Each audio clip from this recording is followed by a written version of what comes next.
Kaninang kinikwento na parang ikaw yung lucky charm ni Direk.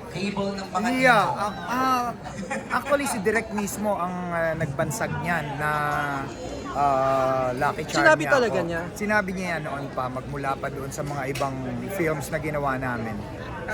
Sabi ko nga, halos lahat ng horror films niya, maliban sa Patayin sa Sindak si Barbara, kasama ko. Hindi lang naman horror, kahit yung mga indie films niya, yung Badil, Signal Rock, and of course yung mga magmula sa Dahas hanggang sa mga pelikula niyang blockbuster. Nandun ako. Lucky charm in the sense na kumikita lahat or nagkaka-award? Kumikita. Basta nandun ako sa film ay blockbuster. So halos lahat ng films niya, andun ka? Hindi naman lahat, halos. Pero syempre mas ahead yung kumbaga directing ni Direk Chito Ronyo. Yung mga nauna niyang pelikula hindi pa ako nag-aartista. Kailan yung pinakaunang movie Ang na? unang-una kong pelikula sa kanya ay Dahas. So doon niya na-discover with, na Maricel Soriano. na kumita? At kumita yun, super blockbuster So doon yun. pang ilang film niya na-realize na, teka, parang lucky charm I ko tong guess si sa Mon. Babae sa Bintana. Yung ginawa namin ng Babae sa Bintana with Osang and Richard Gomez. Super hit din yun. Tapos sunod-sunod yun, Feng Shui, Anong Sukob. Anong pinakamalaking movie mo na kumita with Chito? Hindi ko na masyadong maalala, I guess, Feng Shui. Kasi kumbaga familiar ng lahat doon Yung kay Chris Aquino. Kay Chris Aquino sa pelikulang yun. Hindi ko lang syempre alam yung figure kung talagang Yun nga ang magkano ang kinita. Pero I guess yun yung parang medyo very successful. And halos lahat binabanggit na isa sa favorite Filipino horror film nila ang Feng Shui. Meron bang astrological basis yung swerte ka sa kanya dahil ba sa signs niyo? Wala naman, I guess, naging ano lang din yun. Or meron ka bang alam mong dagdag na daliri? Or, di ba may mga ganun Oo, yun? wala naman. I guess ang bottom line doon ay yung sinasabi kanina ni Direk na pagka paulit-ulit niyang kinakast ay gusto niya. Ibig sabihin magaang katrabaho, nagdi-deliver. At magaling. Hindi, yun nga, nagdi-deliver, hindi sakit ng ulo sa set, sa schedule, sa attitude. So I guess more than the lucky charm, yun talaga yun eh. Yung magaang katrabaho. Yung kaya pag nagka-casting siya, pag nakita niyang may bagay na role, nandun ako. And nagkakataon na kumikita yung mga pelikula. I guess naman kahit wala naman ako, kikita naman ng mga pelikula pero andun ka ni eh. Direk Chito. Nagkataon lang na kasi nga, isa ako sa paborito niya at lagi niya akong kinakast. Parang ang ano niya, ang kanyang term ay lucky charm ko yan, Simon Confiado. Gaya ng sabi ni Uge, meron ka bang stories about working with Chito na parang winish mo hindi ka nalang pinanganak?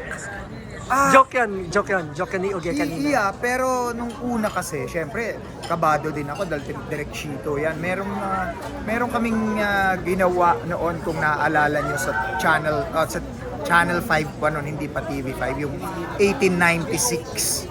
Parang special yan na 1896 kasi magsisentennial noon eh ng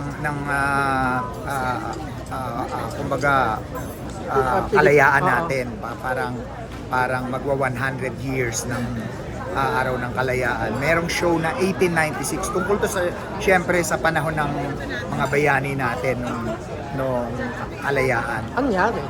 Parang meron kaming ginagawang project, biglang nawala ako. Kasi pager pa nun eh. May tawag na... Physically nawala ka? Oo, kasi tumawag ako sa landline. Kasi Okay. may ano sa pager. Parang kailangan na pala ako sa set. So nagalit si Direk Chito. Saan na si Simon? Ganyan. So, na-experience ko rin na sumisigaw siya, nagagalit siya. Kasi wala ako sa set. So, yun, parang medyo kinabahan ako. At dahil bago akong artista nung nakita kong sumigaw siya, nakakalimutan ko na yung mga linya ko, yung nag-rattle na ako. So, na-experience ko rin yung... Namura ka ba? Of course! Oo, yung parang nasa na si Mon Confiado. Takina naman, ganun-ganun. Pero dito kasi sa showbiz, para lang alam nung viewers natin, dito kasi sa showbiz, iba ang konteksto ng mura eh. Yeah. Hindi siya dinidibdib. Yes. At yun nga yun. Di ba? Kaya nga sinabi ko kanina na isa sa mga Hindi mo siya i-demand ng isa sa mga pag dito sa naging showbiz. disiplina yung kasi kung lahat ng direktor mabait, hindi okay lang lagi, parang hindi matututo yung artista eh. Na sabi ko nga parang isa sa naging training ground ko sa disiplina yung maraming pelikulang ginawa ko kay Direk Chito. So you don't mind yung ganong Ay, hindi. or higpit Oo. or disiplina kahit na umabot sa may mga ganong words. Oo. Sa akin hindi kasi yun nga yun eh. Unang-una, mali ka. Pangalawa, syempre, 'di ba? Hindi ang pag-shooting at ang paggawa ng pelikula eh hindi barya. 'Di ba? Binabayaran lahat per day, nade-delay because of you. So talagang magmumura. Hindi kayong tipong professional ako, ba't pinagsasalitaan akong ganito? Ay, hindi pa. Lalo na during that time, bago pa ako na.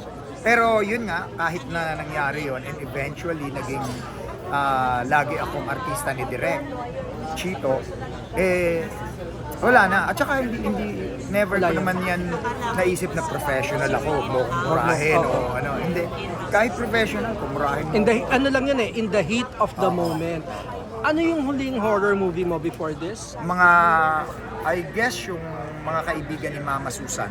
Directed Kailan by yun? Chito Royo. Sa kanya din? Oo, ano yan, yung libro yan ni Bob Ong. Na Okay. ginawa namin during pandemic. And I guess ano yan eh, sa platform Netflix yata o Prime pinalabas. Oo. One of the most enduring actors ka ng industry, no? Like, parang meron kang sariling liga. Alam mo yun? So, ilang taon ka na nga sa industry? Sa industry, I started 1992 at horror film ang first film ko, Shake, Rattle and Roll Part 4 ni Direk Peke okay. Galiaga. Okay. 32 years na akong umaarte. Oo, at saka alam naman namin na yung galing mo sa pag-arte. In fact, in our past interviews, nagkikwento ka, nagpakita ka ng mga pictures na talagang kinakailangan mo papayat, you do that.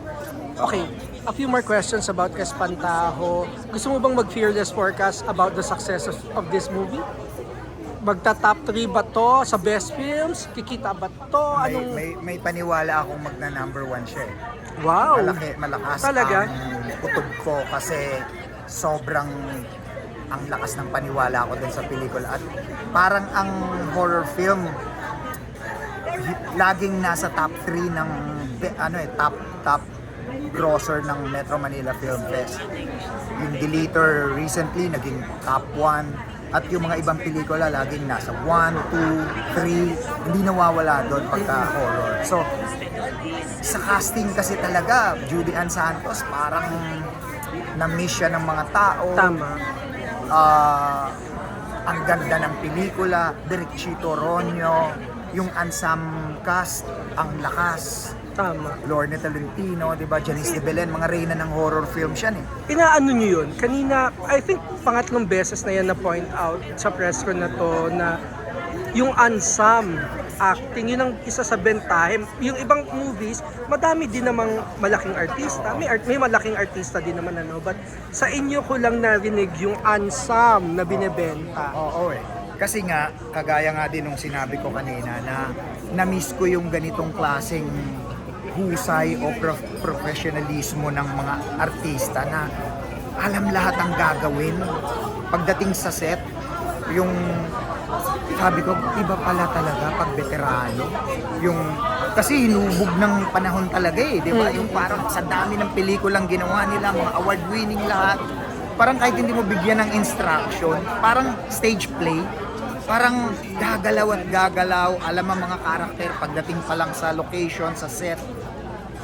Walang nagtatanong ng ano pong gagawin ko, kahit hindi mo bigyan ng instruction, grabe, nagdi-deliver lahat. So, sabi ko na shock ako na, grabe, ang tagal kong na-miss tong, kasi sabi ko nga recently, yung mga ginawa kong project, puro mga bagong artista, mga bata. Oo, Siyempre, kanina. iba. Itong mga to, yung unsung nga mismong term, ay kakaibang experience. Kaya, I guess isa talaga sa pinaka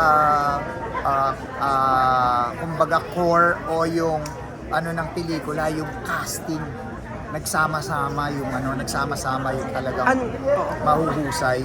Ikaw kung susuriin mo yung acting ni Judy Ann, ano? At kanina tinanong na din siya na baka mag-best actress or umaasa ba siya maging best actress. Ano ang tingin mo? Anong laban niya? Malaki. Sa pelikulang ito Kahit kasi, horror, kasi di ba usually kapag baka ako lang to pag best actress kinukuha nila sa drama, yun sa nga, ganung genre. Yun nga, kaya ako binanggit kanina na ang laki ng paniwala ko na magna-number 1 itong Espantao. Hindi lang ito horror. Kung naririnig nyo, ang kwento lagi, family eh. 'Di ba? Family. So may family drama. siya. Family drama siya na nasa backdraft ng horror. Oo. Na hindi rin basta yung the usual horror. Parang, 'di ba, bago itong Espantaho eh. Para bang Ang Espantaho ay scarecrow. ay scarecrow. Ibig sabihin, nasa land. Oo. At dahil pamilya nga ng dalawang hindi naman magkalaban, kundi namatay yung kanilang padre de pamilya, may konting conflict. Tama. First family and second family. Ay bakit ba magaling si Judy Ann umarte? Ikaw from one good actor, one awarded actor to another. Ano ang galing niya sa pag-art sa tingin ng isang artista din? I guess noon pa kasi, di ba? And Lorna Tina din for that matter. Sorry. Yeah. I guess, Judy Ann. oo, para kasi hinubog talaga sila eh. Si Judy Ann kasi child actress, di ba? Si Lorna Tolentino gwanan din. Sabi ko nga kanina na sa pagkikwento ko ng mga batikan, parang kasi lahat naman tayo, syempre pagbago hindi natin alam pa. Maski naman ako. Pero dahil 32 years na akong umaarte, para namang antang ako naman pag hindi ko pa natutunan itong craft na to, hindi ba? So yun pala. Sasamahan mo pa ng puso. Kumbaga, pag seryoso talaga yung tao, hindi lang sa pag-artista, gagaling siya dun sa ano niya eh, sa craft niya eh, di ba? Na itong mga to, imagine bata pa lang umaarte na. Di ba kung ako 32 years nang umaarte, ito baka nasa mga 4 na dekada nang umaarte sila magmula nung bata pa sila. So ang alas nila yung experience. Ibig ko sabihin. And kumbaga pagka-seryoso nila sa craft nila, experience na, nag-aaral pa, ay wala ka ng wala ka ng kagaya nga na sabi ni Judy. Ang dati 5 pelikula ginagawa ko, pero ngayon nakakonsentrate ako sa isang pelikula. So alam niya yung gagawin niya. Finally, invite them to watch the movie and before that, tell them about your role sa Espantaho. Yes, iimbitahan ko po kayo na panoorin ang Espantaho. Siyempre, ito po ay entry sa Metro Manila. 50th Metro Manila Film Fest. And Role ang po. role ko po dito ay ako ay gaganap na si Roy, isa sa magkapatid na ginagampanan ni Janice de Belen. Ako yung kanyang kapatid. Kapatid din naman namin si Juday, pero half lang. Part ako ng first family na makakasama doon sa conflict ng dalawang pamilya. Opening on? Opening on December 25.